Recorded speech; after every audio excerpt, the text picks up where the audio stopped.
যে এই high commissioner যিনি ভারতবর্ষে এই মুহূর্তে আছেন, বাংলাদেশ কমিশনার, তাকে যদি 50 কোটি ভারতীয় ঘিরে ধরে তাহলে তিনি কি করবেন? যুদ্ধ চাইছেন? আমি জানি না। ভোটের আগে, নির্বাচনের আগে ফের একটা বড়সড় গেম যে মোহাম্মদ ইউনূস খেলতে চাইছেন এবং নির্বাচনটা পেছাতে চাইছেন, তা কিন্তু এই পদক্ষেপগুলো স্পষ্ট করে দিচ্ছে। তবে ভারত পরিষ্কার বুঝিয়ে দিয়েছে, আর ছাড় নয়, আর সহ্য নয়। তোমরা আমাদের বিপক্ষে বললে আমরাও কিন্তু এবার পাল্টাটা দেবো। ভারত কেন আমাদের হাই কমিশনারকে ডেকে পাঠিয়েছিল বা তলব করেছিল? 15 তারিখে হাসনাত আবদুল্লাহর শহীদ মিনারে দেয়া ওই বক্তব্যটাই ভারত সিরিয়াসলি নিয়েছে এবং ভারত এটাকে ভালোভাবে নেয়নি। ভারত সেই ব্যাপারটাকেই বাংলাদেশকে স্পষ্টভাবে জানিয়ে দিয়েছে। এই অঞ্চল হারানো মানে ভারতের ভৌগোলিক এবং কৌশলগত হৃৎপিণ্ডে আঘাত। এই কারণে সেভেন সিস্টার্স নিয়ে হুমকি ভারতের কাছে লাল সতর্কতা। সবচেয়ে বড় প্রশ্ন, নাহিদ ইসলাম, মাহফুজ আলম, হাসনাত আবদুল্লাহ কি এমনি হুমকি দিয়েছেন? এই তিনজন শুধু একজন বক্তা নন, তারা সেই রাজনৈতিক ধারার প্রতিনিধি যারা শেখ হাসিনার 15 বছরের শক্তিশালী শাসন ভেঙে ফেলেছিল, যারা একটি রাষ্ট্রের ক্ষমতা উল্টে দিতে পারে। তারা কি আঞ্চলিক অস্থিরতা তৈরি করার ক্ষমতা রাখে? এ কারণে এই হুমকিকে ভারত হালকাভাবে নিচ্ছে না। ভারতের বিচ্ছিন্নতাবাদী সংগঠন উলফার নেতা পরেশ বড়ুয়া এই মুহূর্তে ঢাকায় রয়েছেন। তার মানে কি আমরা কি ধরে নেব যে সত্যিই পরেশ বড়ুয়া বাংলাদেশে অবস্থান করছেন ভারতের বুকে সন্ত্রাসী তৎপরতা চালানোর জন্য, আর সেই খবরটি হাসনাত আবদুল্লাহ জানেন বিধায় তারা এই ধরনের ঘোষণা দিয়ে দিয়েছেন যে প্রয়োজনে ভারতের বিচ্ছিন্নতাবাদীদেরকে বাংলাদেশে আশ্রয় দেওয়া হবে? আসসালামু আলাইকুম দর্শক, সিগন্যাল বিডি চ্যানেলের নতুন একটি গুরুত্বপূর্ণ নিউজ ভিডিও নিয়ে আপনাদের মাঝে হাজির হলাম। প্রিয় দর্শক, বাংলাদেশের বর্তমান রাজনৈতিক প্রেক্ষাপট নিয়ে ইতিমধ্যে অনেকগুলো ভিডিওর অংশবিশেষ আপনারা দেখেছেন এবং আশা করি বুঝতে পেরেছেন আজকের ভিডিওটি কতটি গুরুত্বপূর্ণ এবং আকর্ষণীয় হতে চলেছে।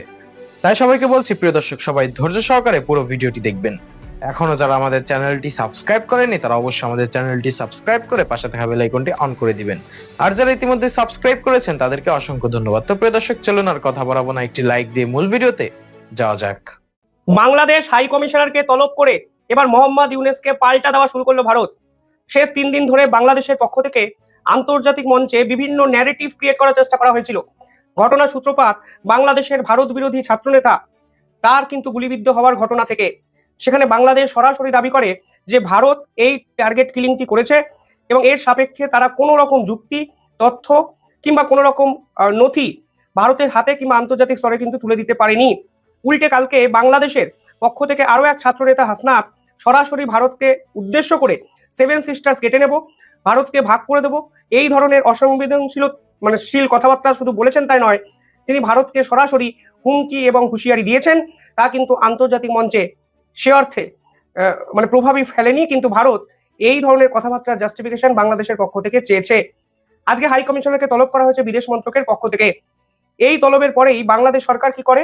বাংলাদেশ সরকার ভারতীয় ভিসা কেন্দ্র যেটি বাংলাদেশে বর্তমানে আছে তার যাবতীয় কর্মপদ্ধতি, কর্মপ্রণালী, কার্যক্রম বন্ধ করে দেয় এবং বাংলাদেশের ছাত্র নেতাদের পক্ষ থেকে ভারতের হাই কমিশন ঘেরাও করার অভিযান কিন্তু ডাকা হয়, যা কিন্তু দুই দেশের রাজনৈতিক পরিস্থিতি এবং সম্পর্ককে অত্যন্ত খারাপ জায়গায় নিয়ে গেল। হাই কমিশনার বা হাই কমিশন ঘেরাও করার কর্মসূচি কোনো দেশ যদি ডাকে তাহলে কিন্তু নিঃসন্দেহে ধরে নেওয়া যায় সেই দেশ অপর দেশের সঙ্গে কোনো রকম সম্পর্ক রাখতে চাইছে না, এবং এক্ষেত্রে ভারত ধরে নিচ্ছে বাংলাদেশ ভারতের সঙ্গে কোনো সম্পর্ক রাখতে চাইছে না। ফলে ধরেই নেওয়া যায় বাংলাদেশ অচিরেই ভারত থেকে চাল, ডাল, দুধ, ডিম এবং প্রয়োজনীয় সমস্ত সামগ্রী আমদানি করা বন্ধ করার সাহস দেখাবে। যদি সেই সাহস তারা না দেখায় তাহলে দূতাবাস ঘেরাও করার অভিযান কিংবা হাই কমিশন ঘেরাও করার অভিযান আলটিমেটলি সাকসেসফুল কিন্তু হবে না, কারণ হাই কমিশন ঘেরাও করা অত্যন্ত বালকিল্য একটা পদক্ষেপ। এই পদক্ষেপের ফলে দুই দেশের সম্পর্ক নষ্ট হওয়া ছাড়া কিছুই কিন্তু পাবে না বাংলাদেশের সরকার। কিন্তু যদি সরকার এই ধরনের অভিযানকে প্রশ্রয় দেয় তাহলে কিন্তু ভারতের পক্ষ থেকে ড্রাস্টিক এবং অ্যাগ্রেসিভ কিছু স্টেপ নেওয়া হবে। তা ভারতের বিদেশ মন্ত্রকের এই প্রেস কনফারেন্স এবং ভারতের হাই কমিশনারকে ঘেরাও করে ভারতের থাকা বাংলাদেশের হাই কমিশনারকে তলব করার মাধ্যমেই কিন্তু স্পষ্ট হয়ে যাচ্ছে। সেখানে ভারতের বিদেশ মন্ত্রকের পক্ষ থেকে বলা হচ্ছে মোহাম্মদ রিয়াজ হামিদুল্লাহ তাকে তলব করা হয়েছে, যিনি এই মুহূর্তে ভারতে আছেন এবং ভারতবর্ষে এই মুহূর্তে তিনি বাংলাদেশের হাই কমিশনার হিসাবে পোস্টেড। তাকে 17ই ডিসেম্বর তলব করা হয়েছে। কিসের জন্য? বর্তমানে বাংলাদেশের সিকিউরিটি এনভায়রনমেন্ট নিয়ে কথা বলার জন্য, এবং এই মুহূর্তে যে অ্যাক্টিভিটিস্ট এবং এক্সট্রিমিস্ট এলিমেন্টসরা বাংলাদেশে বসে ভারতবর্ষের সিচুয়েশনকে খারাপ করার চেষ্টা করছেন এবং ভারতবর্ষে যে ইন্ডিয়ান মিশন টু ঢাকা, অর্থাৎ ঢাকাতে ভারতের যে মিশন আছে, যে উন্নতি প্রকল্পে দুই দেশের সম্পর্ক ভালো রাখার যে কর্মব্যস্ততা আছে, সেইটাকে যারা ঘেঁটে দেওয়ার চেষ্টা করছে তাদের বিপক্ষে বাংলাদেশ সরকার কি পদক্ষেপ নিয়েছে তা জানার জন্য আজকে ভারতে বাংলাদেশের হাই কমিশনারকে কিন্তু তলব করা হয়েছে, যা অত্যন্ত গুরুত্বপূর্ণ একটি পদক্ষেপ এবং অত্যন্ত অ্যাগ্রেসিভ একটি পদক্ষেপ। শেষ 1 বছরে এই নিয়ে দ্বিতীয়বার কিন্তু বাংলাদেশের হাই কমিশনারকে তলব করা হলো এবার এই পুরো বিষয়টি ইচ্ছাকৃত সৃষ্টি, আপনারা অনেকেই বুঝতে পারছেন, কারণ বাংলাদেশের যাবতীয় গোয়েন্দা ব্যর্থতাটাকে যদি ঢাকতে হয় তাহলে ফের ভারত বিরোধী একটা জিগির তুলতে হবে, ভারতের দিকে সবটা ঘুরিয়ে দিতে হবে এবং পুরো পরিস্থিতির জন্য ভারতই দায়ী। বাংলাদেশের ইতিহাসের জন্য ভারতই একমাত্র খারাপ এবং দুর্বলতম খারাপ প্রতিদ্বন্দ্বী বা প্রতিবেশী রাষ্ট্র। এই ধরনের কিছু জিনিস বাংলাদেশের রাজনীতিতে এস্টাবলিশ করার চেষ্টা হবে এবং সেই পুরনো খেলা মোহাম্মদ ইউনূস খেলছেন, যা ভারত কিন্তু ধরে ফেলেছেন। সেকেন্ড, এখানে বলা হয়েছে India completely reject the false narrative sought to be created by extremist element regarding certain recent event in Bangladesh. Interesting হলো সেকেন্ড লাইনটি, আপনারা শুনুন। It is fortunate that the interim government has neither conduct a thorough investigation not shared meaningful evidence with India regarding the incident. অর্থাৎ বর্তমানে ছাত্রনেতাকে গুলিবিদ্ধ হওয়ার ঘটনায় বাংলাদেশ সরকার ভারতকে তো দায়ী করেই ফেলেছে, কিন্তু এর সপক্ষে কোনো প্রমাণ, কোনো তথ্য ভারতের হাতে তারা তুলে দেয়নি। উল্টে তারাও কিন্তু থরো ইনভেস্টিগেশন করছে না, যা ভারত পরিষ্কার বলে বুঝিয়ে দিয়েছে মোহাম্মদ ইউনূস সরকার যে ফাঁদটা পাঠার চেষ্টা করছিল, সেই ফাঁদ আসলে কোনোভাবে সফল হতে দিচ্ছে না ভারত।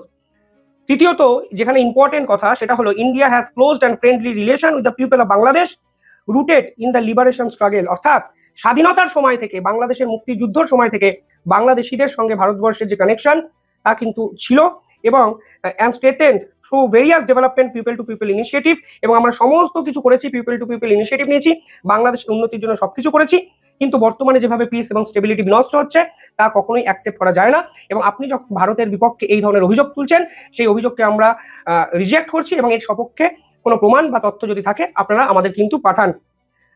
পাশাপাশি শেষে যেখানে লেখা আছে, we expect the interim government to ensure the safety of mission and post in Bangladesh keeping with the diplomatic যে রিলেশন আছে সেটার কথা বলা হয়েছে। পাকিস্তান তো দিনের পর দিন আমাদের জঙ্গি হামলায় রীতিমতো ঝাঁঝরা করে দেওয়ার চেষ্টা করেছে, কিন্তু পাকিস্তানের হাই কমিশনারের অফিসকে কিন্তু ঘেরাও করা হয়নি। আমি জানি না এটা কি ধরনের রাজনৈতিক চরিত্র মোহাম্মদ ইউনূস এস্টাবলিশ করতে চাইছেন বাংলাদেশে, কিন্তু এই উগ্র ইসলামিক এক্সট্রিমিস্টদের প্রশ্রয় দিয়ে বাংলাদেশ যে আসলে অচিরেই খাদের কিনারা থেকে খাদের নিচে পড়ে যাবেন তা কিন্তু পরিষ্কার হয়ে যাচ্ছে। গুলিবিদ্ধ হলেন এক ছাত্রনেতা। মোহাম্মদ ইউনূস কোনো তদন্ত কমিটি করে বিষয়টার পিছনে কারা আছে, কিভাবে পুরো প্রসেসটি হয়েছে আন্তর্জাতিক স্তরকে জানাতে পারতেন। যদি ভারতের সঙ্গে কোনো রকম তিনি লিঙ্ক আপ পেতেন, তিনি ভারতকে ডকুমেন্ট দিতে পারতেন, আন্তর্জাতিক স্তরের সামনেই বলতে পারতেন। কিন্তু কোনো কিছু ডকুমেন্ট আন্তর্জাতিক স্তরের সামনে না বলে তিনি ভারতকে অভিযুক্ত করলেন, ভারতের বিপক্ষে মিথ্যে ন্যারেটিভ তৈরি করার চেষ্টা করলেন। তিনি তার ছাত্র নেতাদের রাস্তায় নামিয়ে দিলেন, যারা আবার চিকেন স্নেককে কেটে দেওয়ার চেষ্টা করলেন, শিলিগুড়ি করিডরকে ভেঙে দেওয়ার চেষ্টা করছেন। এই ধরনের ফাঁকা আওয়াজ তারা দিলেন। চাইছেনটা কি? যুদ্ধ চাইছেন? আমি জানি না। ভোটের আগে, নির্বাচনের আগে ফের একটা বড়সড় গেম যে মোহাম্মদ ইউনূস খেলতে চাইছেন এবং নির্বাচনটা পেছাতে চাইছেন, তা কিন্তু এই পদক্ষেপগুলো স্পষ্ট করে দিচ্ছে। তবে ভারত পরিষ্কার বুঝিয়ে দিয়েছে, আর ছাড় নয়, আর সহ্য নয়। তোমরা আমাদের বিপক্ষে বললে আমরাও কিন্তু এবার পাল্টাটা দেবো। এবং আপনারা ভাবুন যে এই হাই কমিশনার যিনি ভারতবর্ষে এই মুহূর্তে আছেন, বাংলাদেশ হাই কমিশনার, তাকে যদি 50 কোটি ভারতীয় ঘিরে ধরে তাহলে তিনি কি করবেন? এটা কি একটা ডিপ্লোম্যাটিক পদক্ষেপ হতে পারে আদৌ? নিঃসন্দেহে নয়। কিন্তু ভারত অসভ্য বর্বর নয়, ভারত এই পদক্ষেপ কখনোই নেবে না, কিংবা ভারতের প্রশাসন এই পদক্ষেপকে প্রশ্রয় করবে না, সমর্থন করবে না। ভারত বাংলাদেশের সম্পর্ক এই মুহূর্তে তুমুল উত্তেজনকর অবস্থায় পৌঁছেছে, উদ্বেগজনক অবস্থায় পৌঁছেছে। যখন নতুন করে ভারতের বিরুদ্ধে নানান ধরনের উস্কানিমূলক বক্তব্য বাংলাদেশের মুখ থেকে উচ্চারিত হচ্ছে, সেই মুহূর্তে ভারত কোনো ধরনের সরাসরি অ্যাকশনে যাবে কিনা আমরা নিশ্চিত নই। তবে নতুন করে উত্তেজনকর বক্তব্য দেওয়ার পরপরই বেশ কয়েকটি গুরুতর উদ্বেগজনক সংবাদ আমাদের সামনে এসেছে। 16 ডিসেম্বর এনসিপির অন্যতম নেতা হাসনাত আবদুল্লাহ যখন নতুন করে ভারতের 7 সিস্টার্স বিচ্ছিন্ন করার হুমকি দিলেন, ভারতের বিচ্ছিন্নতাবাদীদের বাংলাদেশে আশ্রয় দেওয়ার ঘোষণা দিলেন, ঠিক সেই মুহূর্তে আমরা একটা উদ্বেগজনক সংবাদ দেখলাম ভারতের অন্যতম প্রভাবশালী বাংলা দৈনিক আনন্দবাজার দাবি করেছে ভারতের বিচ্ছিন্নতাবাদী সংগঠন উলফার নেতা পরেশ বড়ুয়া এই মুহূর্তে ঢাকায় রয়েছেন। তার মানে কি আমরা কি ধরে নেব যে সত্যিই পরেশ বড়ুয়া বাংলাদেশে অবস্থান করছেন ভারতের বুকে সন্ত্রাসী তৎপরতা চালানোর জন্য, আর সেই খবরটি হাসনাত আবদুল্লাহ জানেন বিধায় তারা এই ধরনের ঘোষণা দিয়ে দিয়েছেন যে প্রয়োজনে ভারতের বিচ্ছিন্নতাবাদীদেরকে বাংলাদেশে আশ্রয় দেওয়া হবে। পরেশ বড়ুয়া উলফার নেতা, উলফার সামরিক কমান্ডার। আমরা জানি উলফার সম্বন্ধে একটু জানা দরকার আমাদের, হয়তো অনেকেই জানেন 1979 সালে আসামকে বিচ্ছিন্ন করার লক্ষ্যে বা আসামকে স্বাধীন করার লক্ষ্যে একটি গেরিলা দল গঠন হয় এবং তারা United liberation front of Assam নামে এই সংগঠনটি আত্মপ্রকাশ করে। তারপরে 2 দশক ধরে বাংলাদেশ, ভুটান এবং মিয়ানমারে তাদের আস্তানা গেড়ে বিভিন্ন সময় ভারতের সন্ত্রাসী তৎপরতা চালিয়ে আসছিল উলফা। এদের নেতৃত্ব, এই সংগঠনটির নেতৃত্বে ছিল, চেয়ারম্যানের দায়িত্বে ছিলেন রাজখোয়া শীর্ষস্থানীয় নেতৃত্বে ছিলেন অনুপ চেটিয়া এবং আর এক শীর্ষস্থানীয় নেতা সামরিক কমান্ডার পরেশ বড়ুয়া। এবং আমরা জানি যে অনুপ চেটিয়া এবং রাজখোয়া দুইজনই বাংলাদেশে আটক হন। আটক হওয়ার পরে ভারতের কাছে হস্তান্তর করা হয় এবং এই দুজনকেই আওয়ামী লীগ সরকারের সময় আটক করে তাদেরকে হস্তান্তর করা হয়। 1997 সালে অনুপ চেটিয়াকে হস্তান্তর করা হয়, অনুপ চেটিয়াকে আটক করা হয়। আটক করার পরে 15 বছর তাকে কারাগারে রাখার পরে তাকে হস্তান্তর করা হয়। আবার 2009 সালে রাজখোয়াকেও আটক করে ভারতের কাছে হস্তান্তর করা হয়। উলফার একটি বিশেষ অংশ আমরা জানি এর মধ্যে ভারতের কেন্দ্রীয় সরকারের সঙ্গে একটা শান্তি চুক্তি করেছে যে তারা এই ধরনের বিচ্ছিন্নতাবাদী কার্যক্রম থেকে বিরত থাকতে চায়। কিন্তু পরেশ বড়ুয়া এখনও সশস্ত্র পথেই আছেন। তিনি ধরাছোঁয়ার বাইরে। এবং আমাদের নিশ্চয় মনে থাকার কথা যে বাংলাদেশে 2003-4 সালের দিকে যে 10 ট্রাক অস্ত্র আটক করা হয়েছিল, সেই অস্ত্র মামলায় পরেশ বড়ুয়াকে যাবজ্জীবন কারাদণ্ড দেওয়া হয়েছিল, অর্থাৎ 30 বছরের কারাদণ্ড। সেখান থেকে কমিয়ে তার কারাদণ্ড করা হয়েছে 14 বছরের, এবং এই সরকারের সময়, ডক্টর ইউনূস সরকারের সময়। এখন এই বিষয়টি নিয়ে পরেশ বড়ুয়াকে কেন্দ্র করে 16 ডিসেম্বর আনন্দবাজার একটি রিপোর্ট প্রকাশ করেছে। তার শিরোনাম হচ্ছে ঢাকায় ভারতের বিচ্ছিন্নতাবাদী সংগঠন উলফার সামরিক কমান্ডার পরেশ নতুন ছক। আনন্দবাজার বলছে যে বাংলাদেশের জামাত নেতারা এবং তাদের ঘনিষ্ঠ প্রাক্তন সেনা কর্মকর্তারা দেশে পালা বদলের পর থেকে, অর্থাৎ 5 আগস্টের পর থেকেই বলে আসছেন ভারতের উত্তর পূর্বের রাজ্যগুলো তাদের লক্ষ্য উত্তর পূর্ব ভারতকে অশান্ত করে তাদের অস্ত্র হতে পারেন পরেশ বড়ুয়া। অর্থাৎ জামাত নেতারা বা অন্যান্য দু একটি দলের নেতারা যা বলছেন, যে হুমকি ধামকি দিচ্ছেন, তার অস্ত্র হতে পারে পরেশ বড়ুয়া। বলা হচ্ছে যে উলফার প্রধান পরেশ বড়ুয়া বাংলাদেশে রয়েছেন এবং খোদ ঢাকা শহরে বসেই তিনি তার ভবিষ্যৎ পরিকল্পনা করছেন বলে ভারতের গোয়েন্দাদের তথ্য। তাদের দাবি, এতদিন মিয়ানমারে গা ঢাকা দিয়ে থাকা পরেশের কাজকর্ম চালাতে অসুবিধা হচ্ছিল, তাই ফের বাংলাদেশের মাটিতে হাজির হয়েছেন। এই আলফা নেতাকে সব রকমের সহায়তা করছেন জামায়াত ইসলামী ঘনিষ্ঠ তীব্র ভারত বিরোধী প্রাক্তন বাংলাদেশি কিছু সেনা কর্মকর্তা। ভারতের গোয়েন্দারা বলছেন যে পরেশ বড়ুয়া গত সপ্তাহেই বাংলাদেশে প্রবেশ করেছেন। বাংলাদেশে প্রবেশ করে তিনি প্রথম দিকে চট্টগ্রামের একটি সেফ হাউসে ছিলেন। সেখানে বাংলাদেশের সাবেক কয়েকজন কর্মকর্তার সঙ্গে তার বৈঠক হয়েছে এবং 10 ট্রাক অস্ত্র মামলায় তার সাথে যে অন্যতম আসামি ছিলেন রেজাউল হায়দার, তার সঙ্গেও বৈঠক হয়েছে। জামাতের সাবেক আমির গোলাম আজমের ছেলে সাবেক সেনা কর্মকর্তা আবদুল্লাহিল আমার আজমির সঙ্গেও বৈঠক হয়েছে।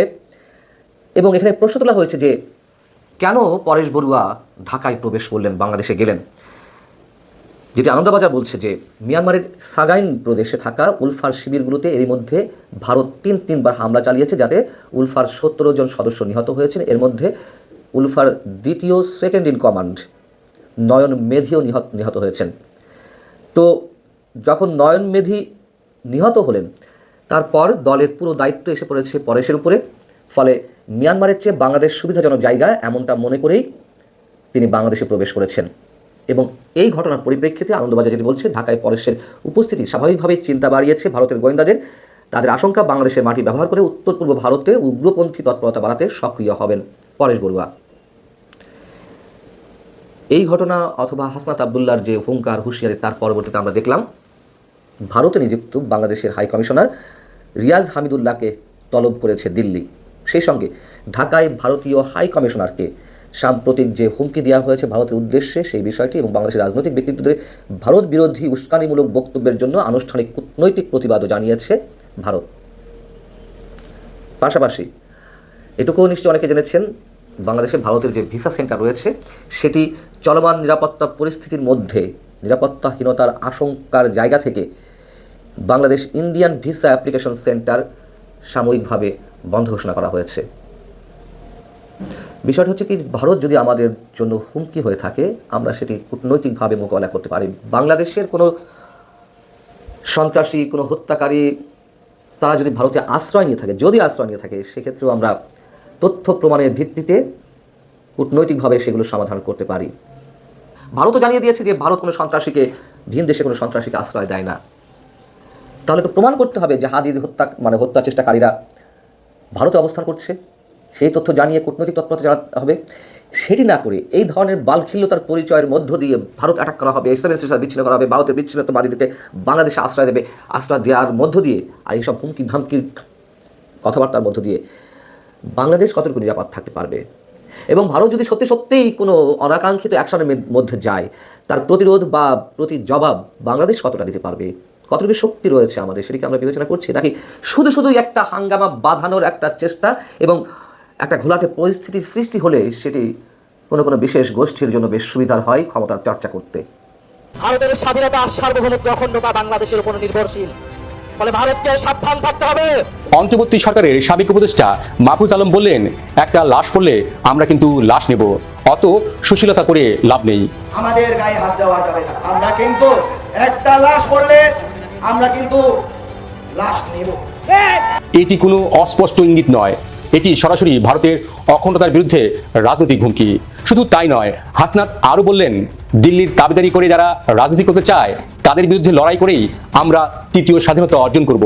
এই বক্তব্য স্পষ্ট, টার্গেট একটাই, সেটি হলো ভারত। এই হুমকি হঠাৎ আসেনি। একই সময় ইনকলাব মঞ্চের সদস্য সচিব আব্দুল্লাহ আল জাবের হুঁশিয়ারি দেন, হাদির উপর হামলাকারীরা যদি ভারতে পালিয়ে গিয়ে থাকে এবং ভারত সরকার যদি তাদের আশ্রয় দেয় বা ফেরত না দেয়, তাহলে বাংলাদেশে ভারতীয় দূতাবাসের কোনো কর্মকাণ্ড পরিচালনা করতে দেওয়া হবে না। অর্থাৎ একদিকে সেভেন সিস্টার্স বিচ্ছিন্ন করার হুমকি, অন্যদিকে ভারতীয় দূতাবাস অচল করে দেওয়ার হুমকি। এগুলো বিচ্ছিন্ন বক্তব্য নয়, রাজনৈতিক ধারাবাহিকতার অংশ। ভারতের উত্তর পূর্বাঞ্চলে 7টি রাজ্য, আসাম, মেঘালয়, মণিপুর, মিজোরাম, নাগাল্যান্ড, ত্রিপুরা এবং অরুণাচল প্রদেশ, এই অঞ্চলকেই বলা হয় সেভেন সিস্টার্স। এই অঞ্চল ভারতের মূল ভূখণ্ডের সঙ্গে যুক্ত মাত্র একটি সরু করিডোরে। ঐতিহাসিকভাবে বিচ্ছিন্নতাবাদে সংবেদনশীল। বহু দশক ধরে এখানে সশস্ত্র বিদ্রোহ, জাতিগত সংঘাত এবং সীমান্ত অস্থিরতা। এই অঞ্চল হারানো মানে ভারতের ভৌগোলিক এবং কৌশলগত হৃৎপিণ্ডে আঘাত। এই কারণে সেভেন সিস্টার্স নিয়ে হুমকি ভারতের কাছে লাল সতর্কতা। সবচেয়ে বড় প্রশ্ন, নাহিদ ইসলাম, মাহফুজ আলম, হাসনাত আবদুল্লাহ কি এমনি হুমকি দিয়েছেন? এই তিনজন শুধু একজন বক্তা নন, তারা সেই রাজনৈতিক ধারার প্রতিনিধি যারা শেখ হাসিনার 15 বছরের শক্তিশালী শাসন ভেঙে ফেলেছিল, যারা ছাত্র অভ্যুত্থানের নেতৃত্ব দিয়েছিলেন, যারা আজকের অন্তর্বর্তী সরকারের ক্ষমতার ভিত্তি। এই বাস্তবতায় প্রশ্ন আসে, যারা একটি রাষ্ট্রের ক্ষমতা উল্টে দিতে পারে, তারা কি আঞ্চলিক অস্থিরতা তৈরি করার ক্ষমতা রাখে? এ কারণে এই হুমকিকে ভারত হালকাভাবে নিচ্ছে না। ভারতের কূটনৈতিক ইতিহাসে বাংলাদেশ ছিল একটি সহজে মানানো যায় এমন প্রতিবেশী, কিন্তু গত 16 মাসে পরিস্থিতি বদলে গেছে। বাংলাদেশের সনাতন জাগরণ মঞ্চের মুখপাত্র চিন্ময় কৃষ্ণ দাসকে জাতীয় পতাকা অবমাননার অভিযোগে গ্রেপ্তার করা হয়েছিল।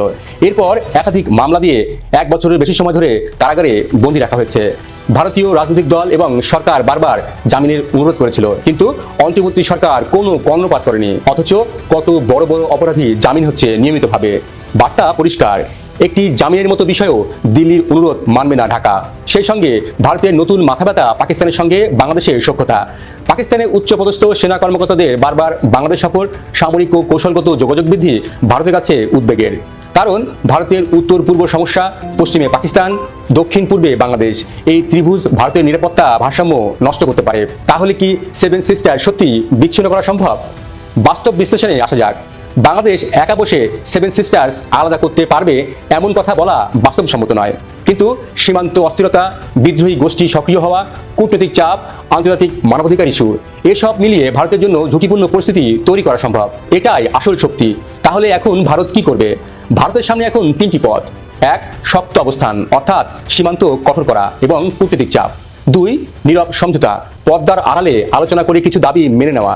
3, অপেক্ষা ও সময়ক্ষেপণ, পরিস্থিতি ঠান্ডা হওয়া পর্যন্ত অপেক্ষা করা। বাংলাদেশ কি এখন এতটাই শক্তিশালী যে ভারত বাধ্য হবে নতজানু হতে? সেভেন সিস্টার্স হয়তো আজ বিচ্ছিন্ন হচ্ছে না, কিন্তু যে হুমকি এসেছে তা ভারতের জন্য স্পষ্ট বার্তা। বাংলাদেশ আর আগের বাংলাদেশ নেই, সঙ্গে পাকিস্তান আছে, তুরস্ক আছে। তাই দক্ষিণ এশিয়ার ভূ রাজনীতিতে একটি নতুন অধ্যায় শুরু হয়েছে। এই অধ্যায় কেমন হবে তা নির্ভর করবে দিল্লি এবং ঢাকার পরবর্তী সিদ্ধান্তের উপর। নাহিদ, হাসনাত, মাহফুজরা কি পারবে সেভেন সিস্টার্সকে ভারত থেকে বিচ্ছিন্ন করতে? প্রিয় দর্শক, ইতিমধ্যে আপনারা আমাদের পুরো ভিডিওটি দেখেছেন। ভিডিওটি দেখে কি জানলেন এবং বুঝলেন, অবশ্যই আপনাদের মূল্যবান মতামতটি আমাদের কমেন্ট বক্সে জানাতে ভুলবেন না। এখনো যারা আমাদের চ্যানেলটি সাবস্ক্রাইব করেননি তারা অবশ্যই আমাদের চ্যানেলটি সাবস্ক্রাইব করে পাশে থাকা বেল আইকনটি অন করে দিবেন, এরকম নিত্য নতুন প্রতিদিন গরম গরম নিউজ আপডেট পেতে। ধন্যবাদ সবাইকে।